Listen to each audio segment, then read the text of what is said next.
William Stott came from Oldham in the northwest of England.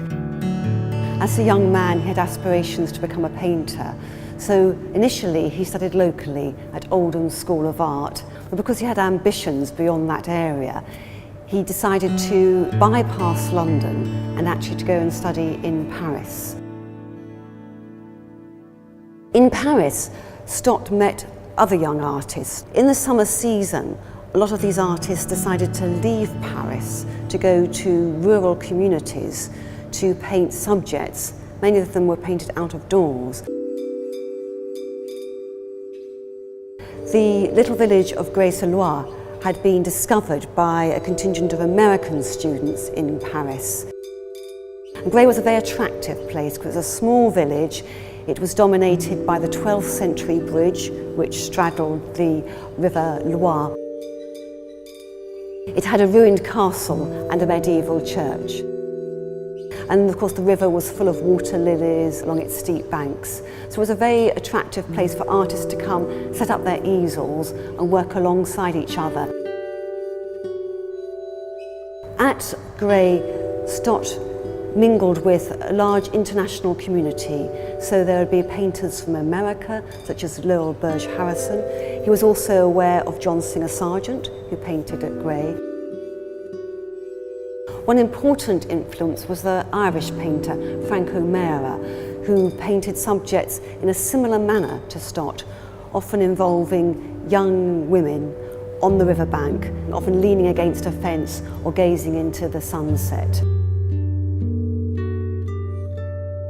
Stott, like many of the other artists, would have stayed in one of the hotels in the village. They would live there, have their meals there, and then walk out from the hotel, set up their easels in the street or on the banks of the nearby river. So you imagine this very creative environment, artists, writers, critics, all talking about art, going out in the evening, sharing meals. And I think this sort of collegiate environment was conducive to Stott producing this incredible piece of work. There's no real story behind Passeur, the ferryman. Two girls are shown looking into the river. The girl in white looks into the river, whereas the girl standing upright looks across the shore. And if you look very closely, you can see a ferryman moving his boat towards them. The idea of the river flowing suggests the passage of life, the river of life. That's a strong symbolist motive. The figure of the ferryman traditionally stands for Haran, who crosses the river Styx into Hades. I think the artist is trying to capture an emotion, something melancholy, introspective, thoughtful. He's trying to capture something of the moment, but at the same time he's attempting something far more universal and monumental. It's about young girls facing an unknown future, contemplating an existence beyond the confines of this small, tightly closed environment. It's an impressionistic painting, and you can see that from the way the paint is applied. Look at the treatment for the reeds, for example, painted very, very loosely, and you have these broken touches of paint, which when viewed up closely seem to all fragment. But if you stand back a few feet, all these sort of tones sort of meld and fuse.